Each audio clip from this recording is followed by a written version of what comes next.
ขอเจริญพรทักทายทุกคนทุกท่านเถอะเนอตอนนี้กำลังรอสัญญาณเพื่อที่จะกระจายเสียงไปยังคลื่นวิทยุ96เมกะเฮิรตซ์วัดพระธาตุดอยสุเทพตอนนี้กำลังรอสัญญาณ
ทักทายผู้ฟังทางเฟซบุ๊กโดยขอเจริญพรทุกคนทุกท่านวันนี้ก็มาปะกัน ในช่วงบ่ายวันนี้จะจัดรายการ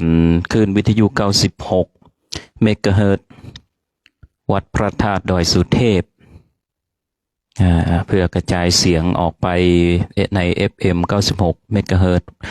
วัดพระธาตุดอยสุเทพวันนี้ก็จะได้มาอู้จาธรรมตอนนี้รอสัญญาณเพื่อที่จะกระจายเสียงออกไปคลื่นวิทยุ96นั้นเป็นคลื่นวิทยุที่กระจายเสียงไปได้ไกลไม่ว่าจะเป็นเชียงใหม่ลำพูนก็สามารถที่จะรับฟังคลื่นวิทยุนี้ได้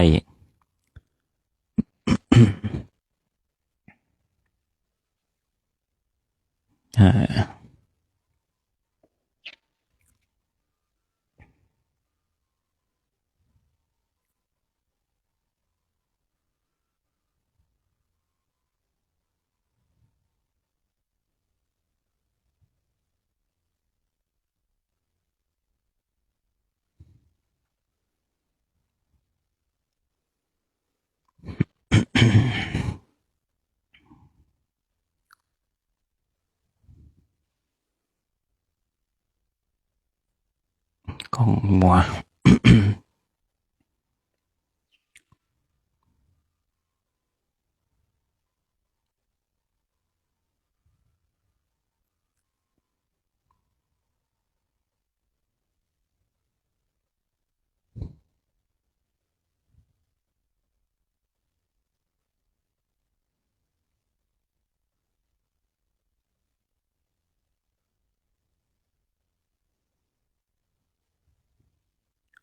ครับไวสาท่านอภิรักษ์โดยครับผม ไวสาครับอ่านถูกกันฮะเป็นภาษาอังกฤษนี่ เจริญพรโยมพี่เทนตัว โยมพี่เทนตอนนี้รอสัญญาณเนอร์โยมพี่รอสัญญาณคือสัญญาณว่าจะนำเสียงออกกระจายเสียงรอสักครู่ซึ่งตอนนี้กำลังจะ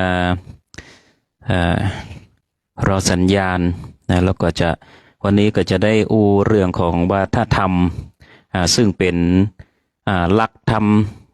ง่ายๆของชาวพุทธง่ายๆวันนี้มีเวลา1 ชั่วโมงก็จะจาในเรื่องของอริยสัจสี่จะพี่แทน พี่แทน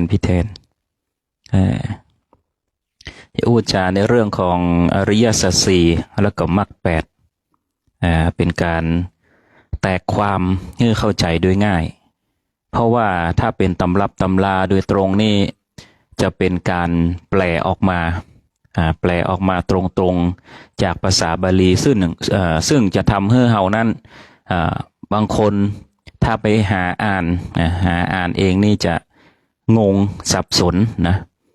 สนในสิ่งที่แปลออกมามันจะบ่เหมือนภาษาไทยที่เรียบเรียงมามันจะเป็นความเข้าใจในลักษณะที่ลึกขึ้นไปซึ่งบางคนอ่านแล้วอาจจะบ่เข้าใจวันนี้ก็จะได้นำเอาอริยสัจสี่เนี่ยมาเป็นวาทธรรมในวันนี้เข้าใจโดยง่ายเพราะว่าธรรมที่จะเข้าถึงจิตถึงใจของคนเฮานั้นนี่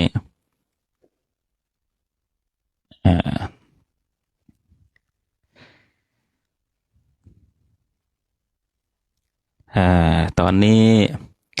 ได้กระจายเสียงผ่านทางวิทยุ96เมกะเฮิรตซ์คลื่นวิทยุวัดพระธาตุดอยสุเทพกราบไหว้สาครูบาอาจารย์พระเถรเนนเจ้าตั้นตั้งหลายสาธุชนพุทธบริษัทตั้นตั้งหลายตอนนี้อยู่กับคลื่นวิทยุ96เมกะเฮิรตซ์วัดพระธาตุดอยสุเทพในความเมตตาธรรมพระเดชพระคุณเจ้าพระธรรมเสนาบดีรองเจ้าคณะภาค7เจ้าอาวาสวัดพระธาตุดอยสุเทพเป็นพระมหาเถระคณะผู้บริหารสถานีขอเจริญพรทุกคนทุกท่านไปยังผู้รับฟังบัดนี้ที่ท่านได้รับฟังณขณะนี้ดำเนินรายการโดยพระชัยวัฒนชโยวัดสปุงน้อยวันนี้มาแทนพระครูสมุกฤษนิธิทัตกิติโสพนเมธีเจ้าอาวาสวัดสปุงน้อยอำเภอป่าซางจังหวัดละปูนซึ่งวันนี้นั้นก็จะได้เอาหลักธรรมคำสอนขององค์พระชินวรพระสัมมาสัมพุทธเจ้ามาเพื่อนำมาใช้นำจิตนำใจให้เกิดความร่มเย็นเป็นสุขแด่สาธุชนทุกคนทุกท่านทั้งหลาย เมื่อชีวิตผิดหวังอย่านั่งท้อจงรีบต่อสู้เถิดจะเกิดผลผิดเป็นครูรู้แก้ให้แก่ตนเกิดเป็นคนต้องต่อสู้จะอยู่ดีสร้างบุญอยู่ที่ใจพาเราไปในทุกที่ทรัพย์อื่นถึงเรามีทิ้งทันทีเมื่อเราตายทรัพย์อื่นต้องรักษากลัวเขามาลักเอาไปมีมากเป็นทุกข์ใจกลัวคนร้ายมาแย่งชิงแต่บุญไม่กลัวหายเป็นหรือตายก็อยู่จริงไม่มีการแย่งชิงเพราะความจริงต้องสร้างเองนี่แหละศรัทธาท่านทั้งหลายคนเฮานั้นมีทรัพย์สินมากมายกายกองสักเท่าใดบอกว่าจะเป็นความโหมากมายภาคเพียรเรียนรู้สักเท่าใดสักวันหนึ่งเฮาก็จากโลกนี้ไปเอาอย่างไปบ่ได้นอกจากคุณงามความดีมีอยู่2 สิ่งที่เฮาจะนำพาไปได้ก็คือกรรมดีและกรรมชั่วซึ่งกรรมดีและกรรมชั่วนั้นจะนำพาให้เฮาไปสู่ในที่ต่างๆนั่นบอกว่าจะเป็นสวรรค์นรกนั่นอยู่ที่กรรมดีกรรมชั่วเป็นตัวนำเฮาไปฉะนั้นศรัทธาท่านทั้งหลายจงอย่าประมาทในศีล ซึ่งการรักษาศีลนั่นคือความเป็นปกติซึ่งความเป็นปกติอันเรียบร้อยนี้ถ้าหากว่าเฮารักษาศีลอันเป็นปกตินี้ความสุขสงบก็จะเกิดแก่ตนตัวบ่ว่าจะไปอยู่ที่ไหนถ้าเฮารักษาความปกตินั่นศีลแปลว่าปกติบอกว่าอยู่ในโลกใบนี้นั่นต้องรักษากฎระเบียบกฎระเบียบสังคมกฎระเบียบองค์กรต่างๆแม้กระทั่งระเบียบวินัยต่างๆนั่นก็ต้องรักษาเมื่อรักษาแล้วก็อยู่ในความปกติถ้าหากว่าบ่รักษานั่นก็คือความบ่ปกติย่อมทำให้ตัวตนของตนนั้นเกิดความเดือดร้อนซึ่งสิ่งต่างๆนั่นจะนำพาให้เฮานั่นเกิดความเดือดร้อนภายหลังเกิดความทุกข์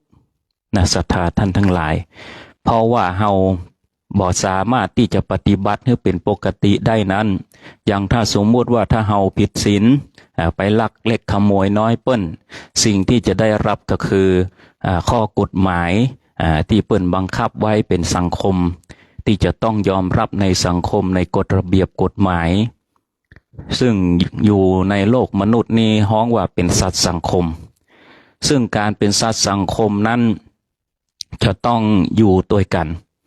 ให้เกิดความสุขสงบตั้งแต่ยุคหินมานี่มนุษย์นั้นมีวัฒนธรรมที่ปฏิบัติตามกันมาถ้าหากว่าบ่ปฏิบัติตามกันมาก็จะนอกลู่นอกทางนอกเผ่าพันธุ์ไปอันจะเกิดให้ทำให้เกิดทะเลาะเบาะแว้งเกิดการล่วงล้ำกำเกินกันต่างๆนานาจึงมีวัฒนธรรมเกิดขึ้นซึ่งในรายการสถานีวิทยุนี้ก็ได้สนับสนุนในเรื่องของพุทธศาสนาและก็วัฒนธรรมซึ่งมันเป็นสิ่งที่จะรวมไปด้วยกันดำเนินไปด้วยกันถ้าเฮาเคารพในวัฒนธรรมเคารพในวัฒนธรรมเคารพในองค์กรเคารพในระเบียบวินัยเคารพในสิ่งต่างๆที่มนุษย์นั้นสร้างขึ้นเพื่อบ่ให้เกิดความเดือดร้อนร้อนใจซึ่งกันและกันนั่นก็เท่ากับว่าท่านนั้นได้ปฏิบัติดังศีลเพราะว่าศีลนั่นคือความเป็นปกติถ้าบ่ทำให้ผู้อื่นเดือดร้อนนั่นก็แสดงว่าท่านนั้นได้ประพฤติในศีลละได้ปฏิบัติในศีลแต่สำหรับสาธุชนทุกคนทุกท่านนั้นพระพุทธองค์นั้นได้กำหนดในเรื่องของศีลไว้ศีลังโลเกอนุตตรังศีลเป็นเยี่ยมที่สุดในโลกพระพุทธเจ้าได้สรรเสริญในเรื่องของคุณงามความดีไว้5ประการของพุทธบริษัทตั้งหลายข้อหนึ่งก็คือการบ่ฆ่าสัตว์ซึ่งการบ่ฆ่าสัตว์นั่นก็คือปานาติปาตาคือการบ่ฆ่าสัตว์การบ่ทำร้ายฆ่าสัตว์นั้นรวมไปถึงการบ่ทำร้ายทั้งชีวิตและจิตใจผู้อื่นอันจะทำให้ผู้อื่นนั่นเกิดความตุกอกหมองใจทำร้ายผู้อื่นได้เจ็บได้ปวดถึงชีวิตอันนี้ก็อาจจะเป็นการสร้างบาปซึ่งกันและกันรวมไปถึงการรวมไปถึง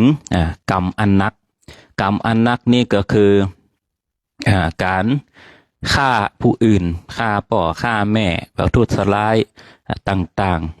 ๆการทำให้พระพุทธเจ้านั้นห่อเลือดได้กำหนดไว้ในตำรับตำราคัมภีร์ปัปสาเรื่องพระมาลัยโปรดโลกนี่ก็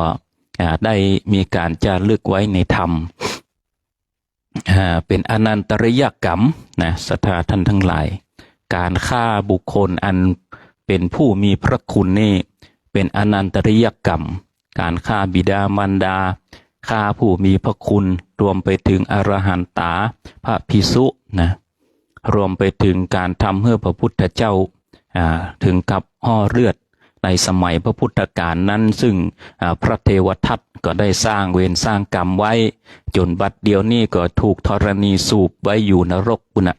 บ่ได้พุทธได้เกิดเพราะว่าอนันตริยกรรมนี่หมายความว่า โลกนั้นนี่แตกดับ แตกดับแล้วแตกดับแหมก็ยังบ่ได้ผุดได้เกิดศรัทธาท่านทั้งหลายอันนี้เป็นอนันตริยกรรม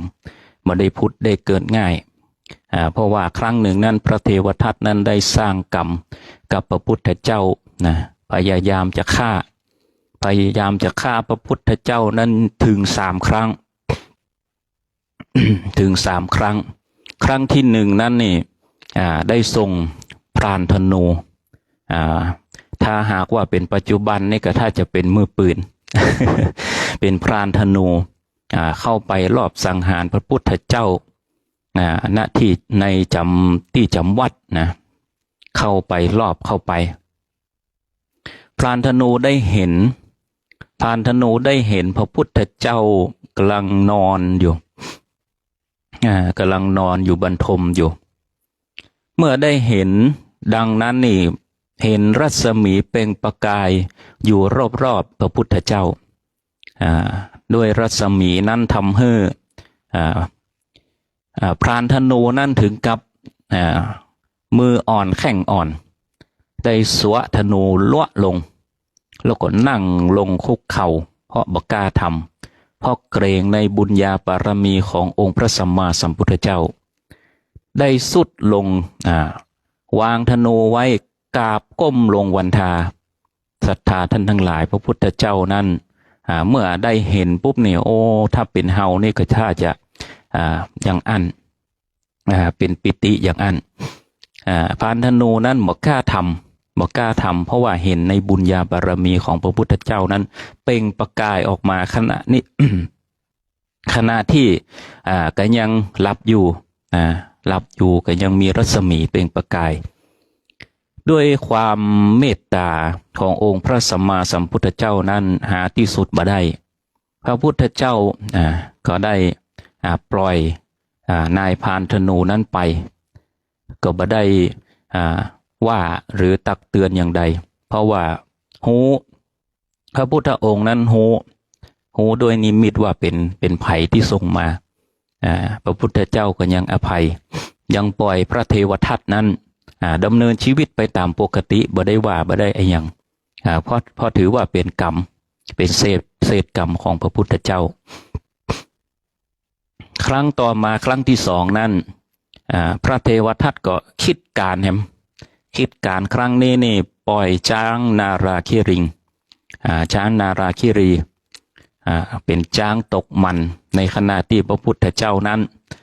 เดินบิณฑบาตพระเทวทัตนั้นก็ปล่อยช้างนาราคิริงนี่หกแล่นใส่พระพุทธเจ้าช้างนาราคิรีนั้นเมื่อเห็นพระพุทธเจ้านั้นมีรัศมีบุญญาบารมีแห่งเช่นกันเพราะว่าบุญญาบารมีนั้นเปล่งประกายรัศมีของพระพุทธเจ้านั้นในธรรมเป็นว่ารัศมีพระชพันนรังสีของพระพุทธเจ้านั้นสว่างนะศรัทธาท่านทั้งหลายสามารถกำหนดระยะของความสว่างได้แล้วก็สามารถที่จะสว่างจักรวาลหนึ่งไปถึงจักรวาลหนึ่งได้อันนี้คือรัศมีของบุญญาบารมีของพระพุทธเจ้าซึ่งแต่ละสีของพระพุทธเจ้าที่เปล่งออกมานั้นเปรียบเหมือนกับสีของสายลุ้งซึ่งแต่ละสีนั้นเกิดจากการบำเพ็ญบารมีของพระพุทธเจ้าบำเพ็ญอย่างนี้จึงออกมาเป็นสีนี้ไว้วันหลังอาตมาภาพจะได้นำมามาเล่าเพราะว่าถ้าหากดำเนินบรรยายนานเกินไปจะออกนอกเรื่องไปเสียไก่นะศรัทธาท่านทั้งหลายเมื่อ เห็นรัศมีพระพุทธเจ้าดังนั้นแล้วนี่ช้างนาราคิรีนั้นเห็นปุ๊บนี่ก้มหมอบกับพระพุทธเจ้าเลยพระพุทธเจ้าก็รอดไปต่อมาพระเทวทัตคิดว่าเนี่ยอย่างใดนี่ก็บ่สำเร็จก็เลยคิดว่าถ้าอย่างอั้นเราจะลงมือคนเดียวละพระเทวทัตก็ได้คิดแผนดูว่าพระพุทธเจ้านั้น เดินไปทางใดเป็นประจำหรือไม่ก็คือเห็นพระพุทธเจ้านั้นมักจะผ่านไปตีนดอยคิชคูฏซึ่งผ่านทางนั้นเป็นประจำพระเทวทัตก็เลยขึ้นไปขึ้นไปบนดอยคิชคูฏนั้นขึ้นไปกะว่าจะงัดหินก้อนขนาดใหญ่ศรัทธาท่านทั้งหลายก้อนตะบานนี่ทำไมถึงพระเทวทัตทำไมถึงสามารถงัดหินนั้นได้จริงๆแล้วพระเทวทัตนั้นมีฤทธิ์เป็นผู้มีฤทธิ์ขณะที่เข้ามาบวชกับพระพุทธเจ้านั้นก็ทรงที่พระพุทธเจ้านั้นก็ทรงสอนหลักธรรมสอนการเข้าฌานสอนฤทธิ์ต่างๆให้โมดด้วยความเมตตาทั้งที่รับพระเทวทัตมานั่นก็เพราะว่าหูว่าพระเทวทัตนั้นบ่ได้คิดดีเท่าใดแต่ก็ยังมีความหวังว่าสักวันพระเทวทัตอาจจะกลับใจได้ก็สอนทุกสิ่งทุกอย่างจนมีฤทธิ์ฉะนั้นพระเทวทัตนั้นจึงมีฤทธิ์ที่จะสามารถที่จะงัดหินขนาดใหญ่เท่าบ้านเนี่ยกิ้งลงเขาคิชคูฏได้เมื่อหินนั้นกลิ้งลงมาถึงกลางเขาใกล้จะถึงพระพุทธเจ้าหินนั้นไปกระแทกกับหินแหมก้อนหนึ่งเมื่อกระแทกกับหินแหมก้อนหนึ่งนั้นก็แตกออกเป็นเสียงแต่ว่ามีอยู่เสียงเล็กๆนั้นไปโดนใส่ข้อพระบาทของพระพุทธเจ้าจนทำให้เกิดห่อเลือดหรือว่าพกช้ำดำเขียวจนห่อเลือดในธรรมพูดว่าห่อเลือดเมื่อพระเทวทัตเห็นดังอันก็หลบหนีไป พระพุทธเจ้าก็ดูพอแข่งตัวเก่าพิจารณาว่าบ่มีสิ่งไหนที่จะเข้าไปเจาะเข้าไปในผิวหนังของพระพุทธองค์ได้เพราะว่ากรรมของเรานั้นไม่มีแต่ว่าสิ่งที่กระทบทำให้เกิดห่อเลือดได้นั่นก็เพราะว่าเศษกรรมในอดีตชาติขององค์พระสัมมาสัมพุทธเจ้านั่นเคยกระทำร้ายผู้อื่นมาก่อนในหลายๆกับหลายกันมาแล้วก็เลยเป็นเศษกรรมซึ่งเศษกรรมนั้นก็มาเป็นพระเทวทัตนี่แหละศรัทธาท่านทั้งหลายซึ่งก็อยู่ในธรรมพระมาลัยโพธิโลกว่าเป็นอนันตริยกรรมการฆ่าบิดามารดาการฆ่าผู้มีพระคุณการฆ่าอรหันต์การฆ่าอรหันต์การทำร้ายภิกษุภิกษุณีรวมไปถึงการทำให้พระพุทธเจ้านั้นเกิดห่อเลือดอันนี้เป็นกรรมอันใหญ่คือตกนรกบ่ได้พุทธได้เกิดหลังจากท่านนี่พระเทวทัตก็ถูกธรณีสูบทั้งโลกทั้ง3โลกนี่ทนความร้ายกาจของพระเทวทัตนั้นบ่ได้รวมไปถึงนรกทนบ่ได้ที่ทำกับพระพุทธเจ้าอย่างนี้ธรณีก็เลยสูบพระเทวทัตนั้นลงไปนรกที่ขุมที่ต่ำที่สุดลุ่มบ่ได้พุทธได้เกิดท่านทั้งหลายแต่ก่อนที่ธรณีจะสูบหมดนั้นก็ยังมีเศษเสี้ยวของการระลึกในความเมตตาขององค์พระสัมมาสัมพุทธเจ้าก็คือในเมื่อมือนี่จมอยู่ในดินพุละก็เลยได้เอ่ยขึ้นว่าจะขอสุมาพระพุทธเจ้าแต่ก็ด้วยมือที่ถูกจมไปละบ่มีบุญได้ยอมือขึ้นไหวละบ่มีบุญได้ยอมือขึ้นไหวก็เลยขอเอากามที่ค้างแผ่นดินเนี่ยวันตาพระพุทธเจ้าแทนนี่แหละศรัทธาท่านทั้งหลายคนเฮานั้นยามเมื่อมีบุญก็ขอให้ทำจะไปคิดว่าทำเมื่อแก่เมื่อเฒ่าเพราะว่าในธรรม เรื่องกรรมธรรมนั่นก็ได้อู้ว่าแม้ว่าหน้ายังจุ่มใส่สียังเด็กยังน้อยละอ่อน14 15ยังน้อยยังนิดพ่องก็ตายในปุ่มในต้องพ่องก็ยังอ่อนน้อยก็ยังตายลาโลกนี้ไปยังตายลาโลกนี้ไปบ่ได้ทำบุญฉะนั้นอย่าประมาทราษาในเรื่องของการทำบุญสุนทานท่านทั้งหลาย เพราะว่าเฮาเกิดมาเป็นมนุษย์นั้นสุดแสนลำบากกว่าจะเป็นมนุษย์นั้นในธรรมเพิ่นว่าทำไมเฮาถึงจะต้องระลึกนึกถึงคุณบิดามารดาระลึกนึกถึงคุณของคนที่ทำกับเฮาไว้อันดับแรกคือคุณของบิดามารดาคือก่อนที่เฮาจะมาเกิดนั้นเฮาเป็นสัมภเวสีบางคนเป็นสัมภเวสีบางคนเป็นเทวบุตรเทวดาก่อนที่จะลงมาเกิดนั้นเฮาโหยหาในการกลับมาเกิดมาเป็นมนุษย์แม้กระทั่งว่าเทวดานี่ก็บ่สามารถที่จะเข้าถึงปรินิพพานได้เทวดานั้นยังมีความอิจฉาในมนุษย์เพราะว่ามนุษย์นั้นมีกายอันหยาบที่จะสัมผัสความทุกข์สัมผัสความสุขความทุกข์ได้เพื่อที่จะปลงจะวางหรือกระทั่งที่จะอธิษฐานตนนั้นเข้าสู่การนิพพาน บำเพ็ญบารมีถึงนิพพานเพราะว่าการเกิดเป็นเทวดานั่นนี่ก็ไม่ได้หมายความว่าจะสุขเสมอไปนะศรัทธาท่านทั้งหลายเพราะว่าแม้แต่เทวดาก็ยังมีความทุกข์ก็ยังมีความทุกข์ซึ่งเทวดานั่นนี่ยังมีกิเลสตัณหาแหมเช่นกัน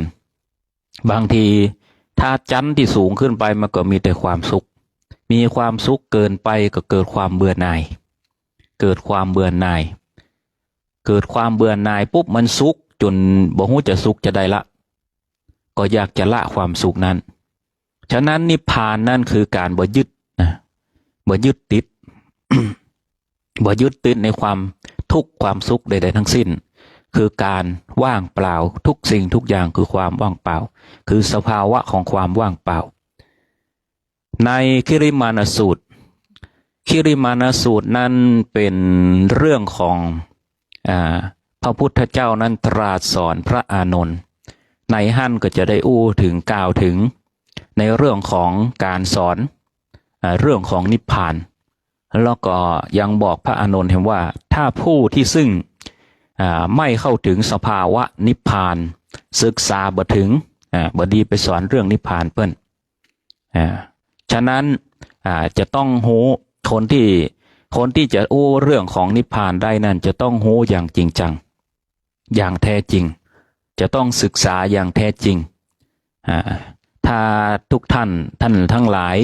อยากเข้าใจในเรื่องนิพพานก็สามารถเข้าไปศึกษาในคิริมานสูตรนะพระสูตรของพระพุทธเจ้าได้อู้ถึงการตรัสสอนคำสอนที่สอนพระพุทธเจ้าสอนพระอานนท์ที่พระพุทธเจ้านั้นได้สอนที่มีคำว่าดูก่อนอานนท์นะนั่นนะมาจากคิริมานสูตร ดูก่อนอานนท์นั่นนะนี่แหละเป็นที่มาที่ไปซึ่งความว่างเปล่านั้นจนถึงนิพพาน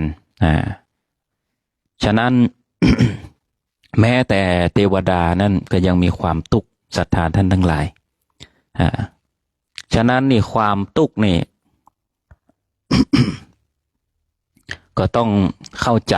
นะเข้าใจและการละตอนนี้นี่ยาวมาละ ยังอยู่ที่ศีลข้อที่1อยู่นะศรัทธาท่านทั้งหลายที่อู้มานี่นะ ตอนนี้เดี๋ยวเรากลับไปศีลข้อที่2ศีลข้อที่2คือ การบ่ลักทรัพย์การบ่เอาของเปิ้นมาเป็นของตัว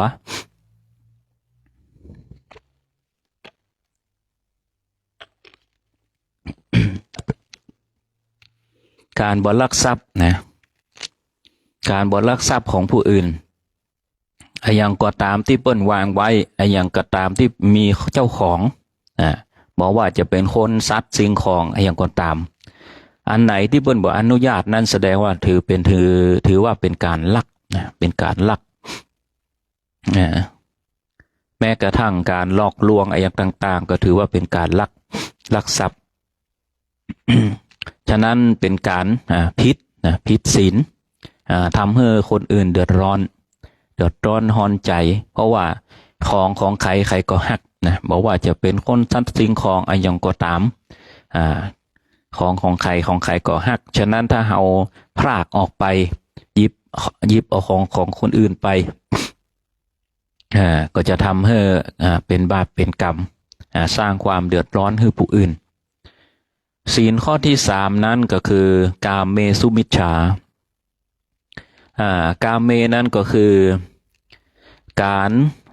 เล่นชู้การเล่นชู้ซึ่งเป็นการที่จะทำให้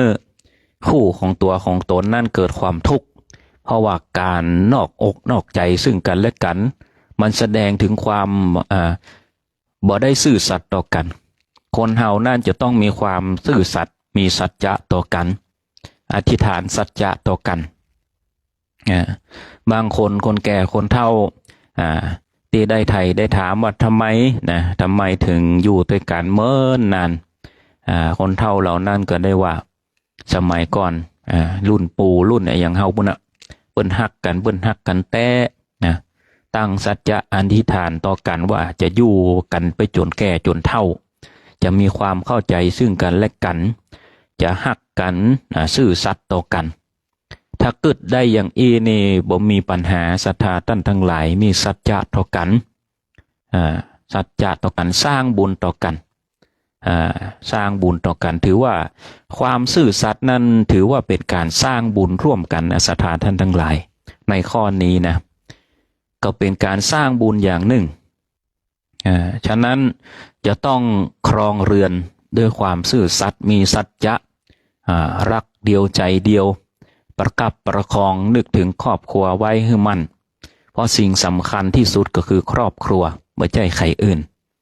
ฉะนั้นจะต้องรักษาศีลข้อนี้ไว้ให้ดีบ่อันนี้ครอบครัวก็จะแตกแยกแตกเกล้าถ้าหากว่ามีลูกเต้าเหล่าหลานก็จะทำให้ลูกเต้าเหล่าหลานของท่านนั่นกึดนักไปตัวบางทีละอ่อนมันกึดศรัทธาท่านทั้งหลายพ่อแม่ทะเลาะเบาะแว้งกันนอกใจกันเลิกลากันไปนี่บางทีเฮาบ่ได้นึกถึงจิตใจละอ่อนซึ่งเด็กนั่นก็มีหัวอกหัวใจมีความคิดศรัทธาท่านทั้งหลายละอ่อนมาเดี๋ยวนี้เกิดมาฉลาดเป็นคนฉลาดละอ่อนมันพัฒนาเซลล์มันพัฒนาทุกวันนี้ละอ่อนมันฮู้กรรมโมดมันฮู้กรรมต่อมามุสาวาทานี่ก็คือการบ่อู้โกหกหลอกลวงใส่ร้ายป้ายสีผู้อื่นรวมไปถึงการอู้จาหยาบคายด่าว่าด่าแจ้งกันบ่ด่ากำปากก็ด่าในอกในใจก็มีมีสปะอย่างบางทีนี่มันทำให้เฮานั่นมีจิตเป็นอกุศลบอกว่าเราจะทำไอ้อย่างนี้อย่าเกิดความหงุดหงิดโดยง่ายเพราะว่ามันจะเป็นอกุศลจิตบางทีมันบ่ได้ด่ากับปากมันด่าในใจอันนี้สำคัญศรัทธาท่านทั้งหลายเป็นวจีกรรมประคับประคองจิตใจให้ดีอยู่กับสติอยู่กับสติมีสติถ้าเราประคับประคองโอ้จ๋าเฮือดีเฮือหวานซึ่งกันและกันนี่โอ้มันม่วนศรัทธาท่านทั้งหลายถ้าเป็นกูเป็นมึงนี่เป็นกูเป็นมึงนี่ก็บ่ค่อยม่วนหูตะใดฉะนั้นเราจะต้องฝึกโอ้ดี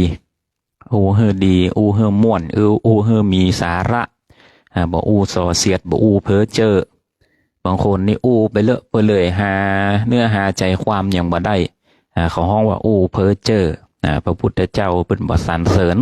คนอู้เพ้อเจ้ออู้ไปเลอะไปเรื่อยถ้าอู้ไปเลอะไปเรื่อยนี่บ่อู้เสียดีกว่า เพราะว่าบ่มีประโยชน์บ่มีประโยชน์จะนะไอ้หยังบ่มีคุณประโยชน์มีสาระไอ้หยังเงียบเสียดีกว่าฉะนั้นนี่เวลาเขาจะอู้นี่อู้ด้วยปัญญาอู้ด้วยปัญญาอู้ด้วยมิตรไมตรีถ้าเฮาอู้ดีเฮาก็จะได้กัลยาณมิตรที่ดีเฮาก็จะได้สังคมที่ดีดังนี้เป็นต้น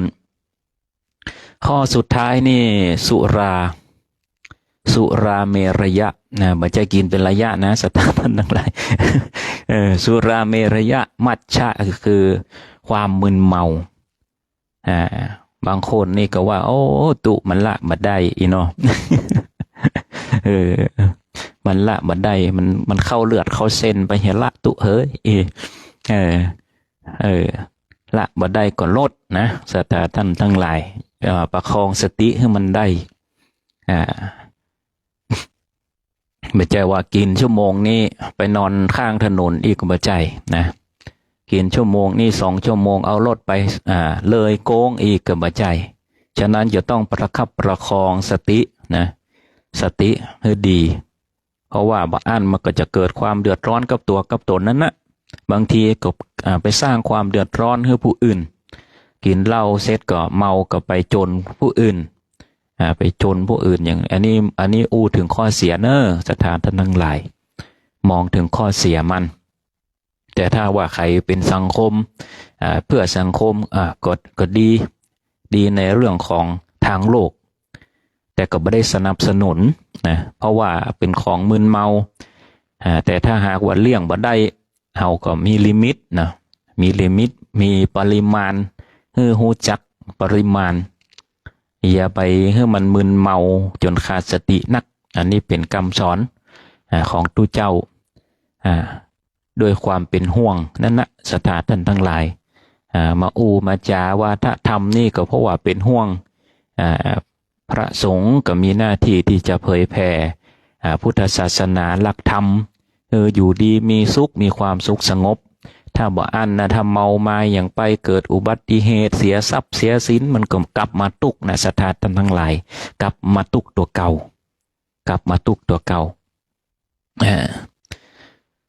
ฉะนั้นนี่พระพุทธเจ้าว่าทั้ง5 ข้อนี่นะสถานทั้งหลาย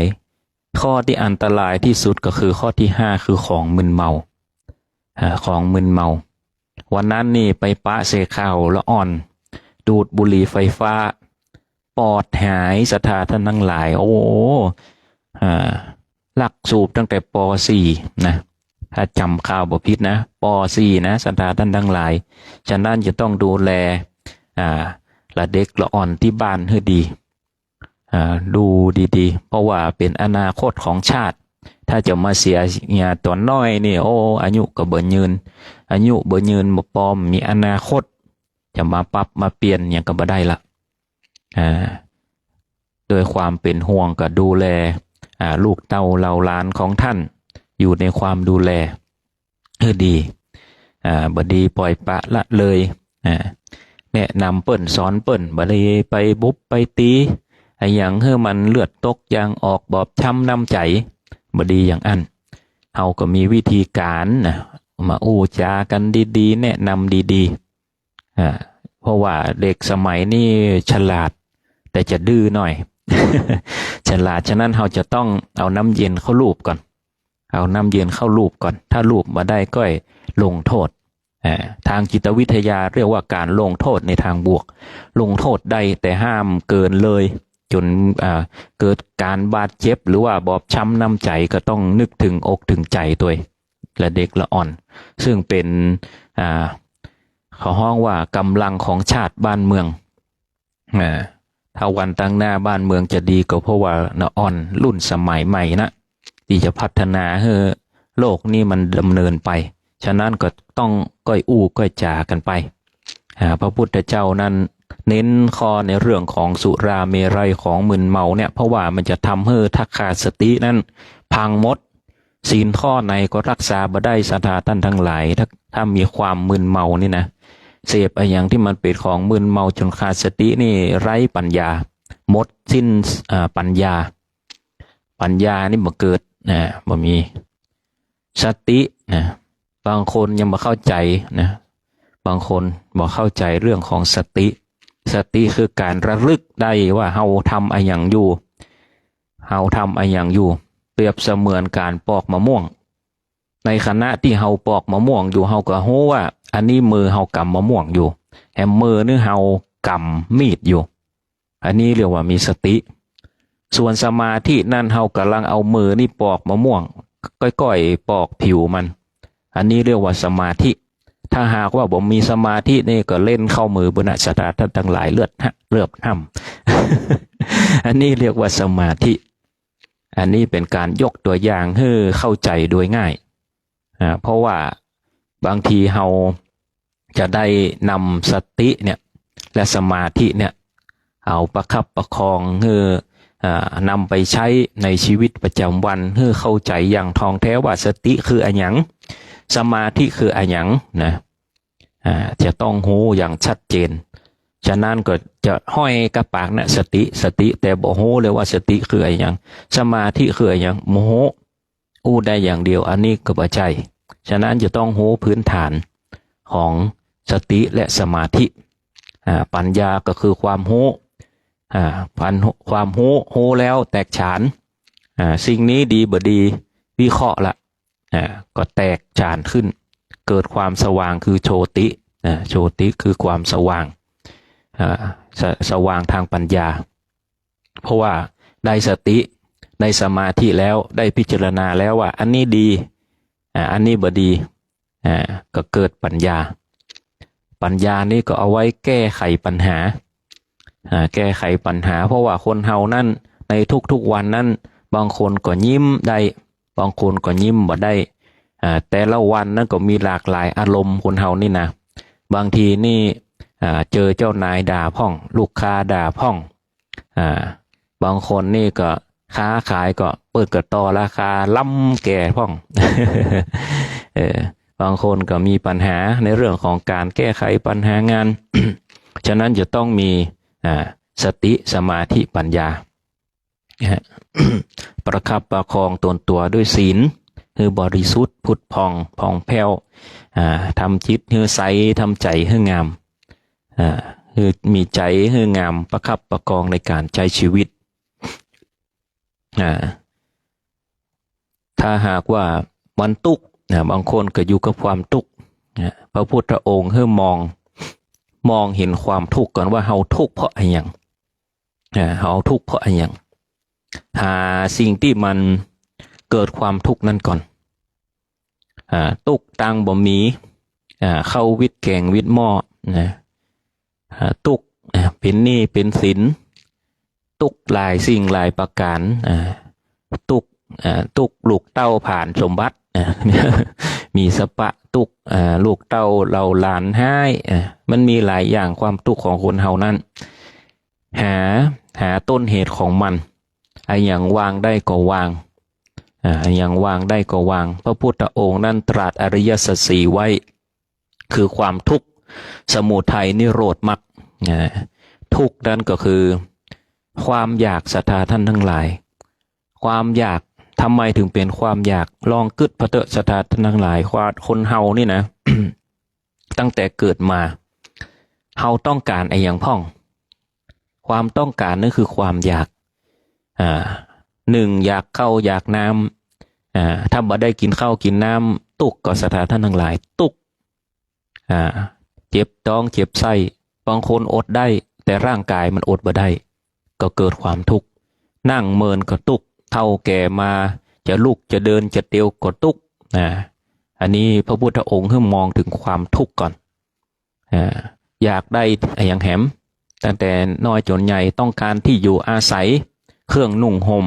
ยารักษาโรคเจ็บเป็นป่วยไข้บ่มียารักษาโอ้ยมันทรมานศรัทธาท่านทั้งหลายเจ็บหัวเมาเก้าเป็นไข้ไอจามทรมานถ้าว่าบ่มียานี่นะถ้าบ่มียานี่ก็นานหายก็เป็นทุกข์บ่มีเงินก็เป็นทุกข์บ่มีเงินเนี่ยอย่างใดให้มันมีก็ต้องใจนะสติปัญญา สติสมาธิปัญญานี่ประคับประคองลองพิจารณาดูแล้วว่าทำไมเขาถึงบ่มีเขาขาดความพยายามหรือไม่เขาตั้งใจแล้วหรือไม่หรือว่าเขาอยู่บ้านมาได้เขากึดอะไรอย่างมาได้เขากึดที่จะสร้างจริงๆหรือไม่ทำไมเขาถึงย่ำอยู่ที่เดิมลองพิจารณาดูสถานท่านทั้งหลายวิธีหาเงินหาทองนั้นมันมีนักมันอาจจะหายากแต่ว่ามันก็มีแหมวิธีหลายวิธีลองกึดดูคนอื่นทำได้เขาก็ทำได้อย่าไปด้อยค่าตนเองบางคนนี่มีความสามารถมากมายแต่ด้อยค่าตนเองเมื่อวันหนึ่งนี่ล้มทำผิดพลาดธุรกิจล่มจมอย่างก็ล้มปุ๊บคิดที่จะไปจากโลกเพราะว่าด้อยค่าตัวเองละคนเฮานั่นอย่าด้อยค่าตนเองแม้กระทั่งที่เฮาจะล่วงลงสู่ก้นเหวแม้กระทั่งที่เฮาหล่นลงก้นเหวก็ตามเฮาจะต้องลุกขึ้นมาให้ได้อย่าไปด้อยค่าตนเองหลายคลิปหลายคนหลายท่านที่เปิ้นบ่สมประกอบบ่ครบ32แต่ว่าใจเปิ้นแข็งนะศรัทธาท่านทั้งหลายบางคนบางท่านนี่โอ้นับถือเลยใจเปิ้นแกร่งบางคนตีนมือแข้งขายังบ่ดีแต่เปิ้นก็สู้ตื่นเช้ามาออกบ้านทำงานเก็บผักเก็บไม้ขายนะเพราะว่าเปิ้นบ่ได้ด้อยค่าตนเองเมื่อบ่ด้อยค่าตนเองตั้งสมาธิให้ดีมีสมาธิมีสติเกิดปัญญาศรัทธาท่านทั้งหลายกึดอย่างได้เป็นเงินเป็นทองหมดอันนี้เป็นความคิดของเศรษฐีลองไปถามเพิ่นเด้อศรัทธาท่านทั้งหลายคนที่เปิ้นเป็นเศรษฐีนะเปิ้นมองอย่างเป็นเงินเป็นทองหมดเปิ้นมองสิ่งนี้เอาไปแปลงอย่างดีอันนี้เอาไปญาติอย่างดีแม้แต่ไม้ท่อนเดียวนี่ไม้ท่อนเดียวนี่เปิ้นมองปุ๊บนี่เนี่ยจะได้ให้เกิดเงินบางคนเอาไปแกะสลักบางคนเอารูปเข้าวาดเข้าเขียนเอาไปทำให้มันเกิดประโยชน์ไม้หนึ่งท่อนบางคนเอาไปแปลงโต๊ะแปลงเก้าอี้ขายเสร็จเอาเงินนี่ไปต่อทุนอย่างอื่นสร้างแต่น้อยแล้วเป็นสิ่งที่ใหญ่ขึ้นทำให้มันเจริญก้าวหน้าได้เพราะว่าบ่ด้อยค่าตนเองบ่ด้อยสติปัญญาตนเองฉะนั้นต้องรักษาจิตรักษาใจตนเองไว้ในเรื่องของอริยสัจสี่นั้นก็มีทุกข์สมุทัยนิโรธมรรคก็คือรู้จักแหล่งที่มาของมันแหล่งที่มาของมันเหตุแห่งความทุกข์สมุทัยนิโรธก็คือหาแนวทางแก้ไขปัญหาหาแนวทางอย่างที่อู้ไปตะกี้หาแนวทางแก้ไขปัญหาในความทุกข์นั่นก็คือเอาปัญญาตั้งสติดีๆแล้วก็เอาปัญญาเข้าไปใส่เข้าไปมรรคก็คือเมื่อคิดได้ดังอ่านแล้วนี่เห็นหนทางละเห็นหนทางถ้าเป็นความทุกข์ที่มีในอกในใจนั่นก็คือการวางไว้ก็คือเปรียบเสมือนกับเฮาอุ้มก้อนหินหนักสักหมอกหัวนี่ถ้าอุ้มเมินไปมันก็หนักจนแขนขานั้นล้าถ้าเฮาวางได้มันเบาสบายศรัทธาท่านทั้งหลายมันจะเบาอันนั้นคือการปล่อยวางไว้แล้วก็มรรคนี่ก็มีแนวทางปฏิบัติแห่ง8อย่างก็คือมรรค8สัมมาทิฏฐิก็คือความเห็นชอบทิฏฐินี่ก็คือความเห็นในสิ่งที่ถูกต้องบ่หลงผิดบ่หลงในตัณหาบ่หลงในตัณหาในสภาวะต่างๆนั้นบ่หลงไหลกับมันต้องมองถึงความเป็นจริงอยู่เสมอในทิฏฐินั้นบ่หลงผิดแนวทางอันที่ดีก็ไปในแนวทางนั้นอันไหนที่บ่ดีก็ตัดทิ้งไปคือความเห็นชอบในสิ่งที่ดีนั้นเห็นความดีในเส้นทางนั้นๆบอกว่าจะทำอะไรอย่างต่างๆมองในเส้นทางที่ดีไว้ก่อนสัมมา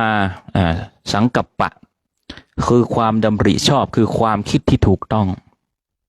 คล้ายๆอันเมื่อกี้เหมือนกันคล้ายๆอันเมื่อกี้เหมือนกันแต่ว่าอันนี้จะเป็นความคิดเมื่อมองเห็นบัณฑิตนักปราชญ์เปิ้นทำดีมาแล้วนี่ ก็เอาสิ่งที่ดีๆนั่นนะเก็บมาปุ๊บก็เอาเป็นความคิดเอาความคิดที่ดีๆของนักปราชญ์เหล่านั้นมาใช้หรือว่าหลักธรรมเหล่านั้นมาใช้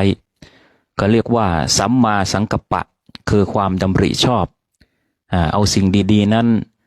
เป็นความคิดที่ดีนั้นเพื่อที่จะนำมาใช้ต่อมาคือสัมมาวาจาก็คือการระลึกถึงสิ่งที่ดีด้วยวาจาสิ่งที่ดีด้วยวาจาบอกว่าจะเป็นการอู้ดีต่อผู้อื่นนั่นก็เป็นทานอย่างหนึ่งนะศรัทธาท่านทั้งหลาย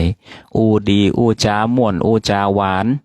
ให้คนอื่นนั่นได้สดับรับฟังนั่นเกิดความเพราะโหบ่อู้ในสิ่งที่บดีบ่อู้ส่อเสียดบ่อู้โกหกนะห้องว่าสัมมาวาจาซึ่งบ่ทำให้ผู้อื่นนั่นเกิดความร้อนอกร้อนใจเศร้าหมองด้วยวาจาเรียกว่าสัมมาวาจาอู้ในสิ่งที่ดี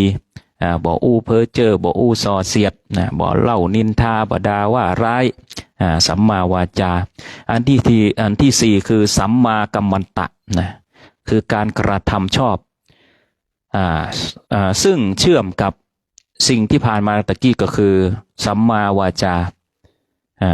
คนเฮานี่เวลามันจะออกมาเป็นวาจานั่นก็คือมันต้องคิดก่อนเมื่อคิดก่อนปุ๊บเนี่ยการที่จะอู้ออกมานั่นก็คือการกระทำฉะนั้นนี่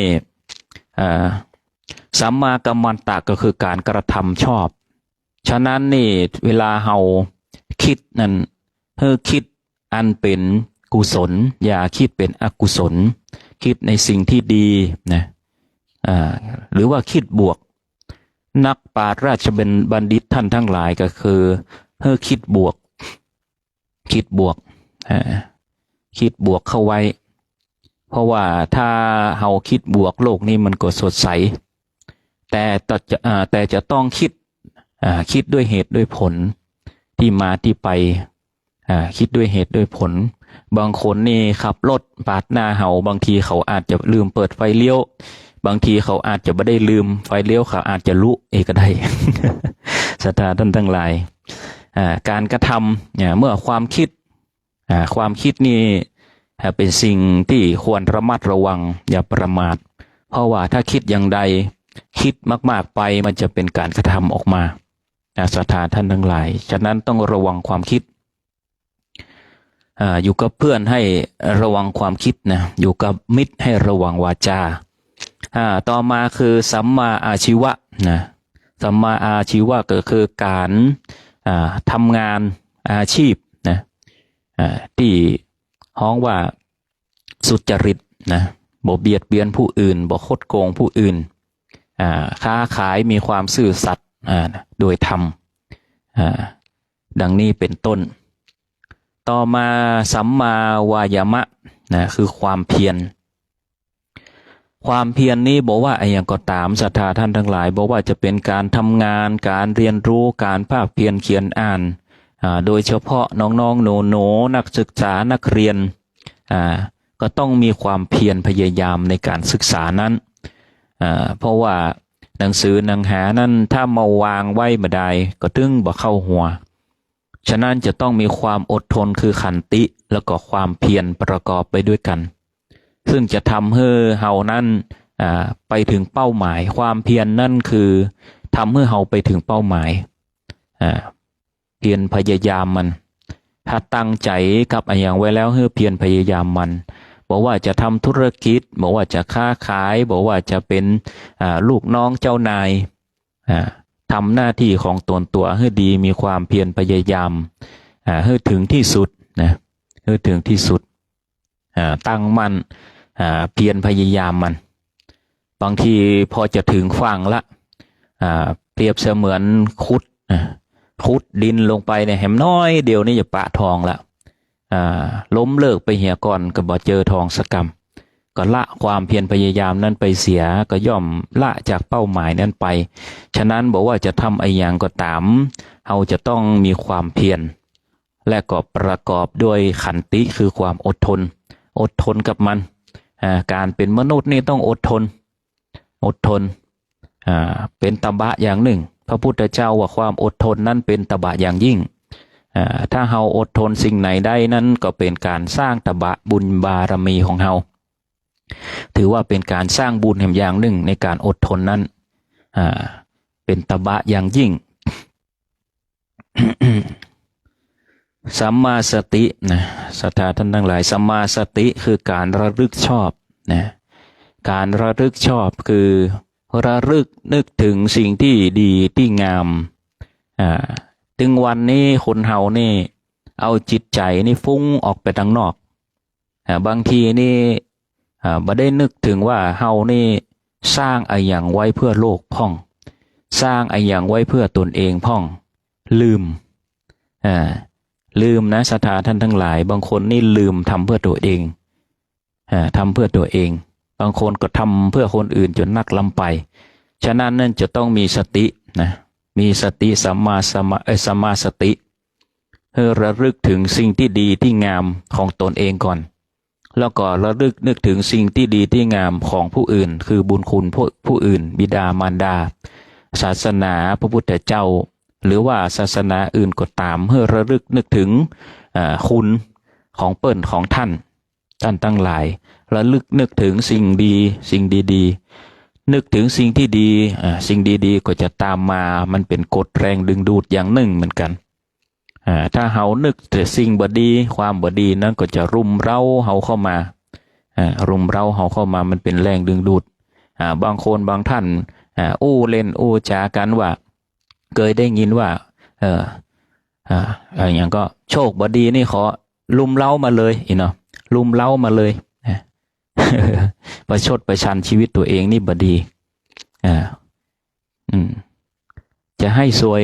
ไปถึงไหนเนาะลุมเร้าเข้ามาเลยอันนี้บ่ดีศรัทธาท่านทั้งหลายถึงแม้ว่าจะอู้เล่นฉะนั้นเราจะต้องเอาดีนะเอาสิ่งดีๆเข้าใส่ตัวไม่ใช่อู้ดีใส่ตัวนะอันคนละอย่าง ต่อมาคือสัมมาสมาธินะสัมมาสมาธินี่มีจิตใจตั้งมั่นมีจิตใจตั้งมั่นบอกว่าจะทำอะไรอย่างก็ตามมีจิตใจตั้งมั่นอยู่กับสิ่งนั้นอย่าได้ละเลิกความตั้งใจบางคนปฏิบัติศีลปฏิบัติธรรมก็ขอให้ตั้งใจในศีลในธรรมนั้นปฏิบัติให้เกิดผลนิพพานไปวันตั้งหน้าให้เกิดบุญกุศลบารมีไปวันตั้งหน้าถ้าหากว่าใครตั้งใจในการร่ำเรียนเพียรศึกษาก็ขอให้ดำเนินชีวิตด้วยความราบเรียบ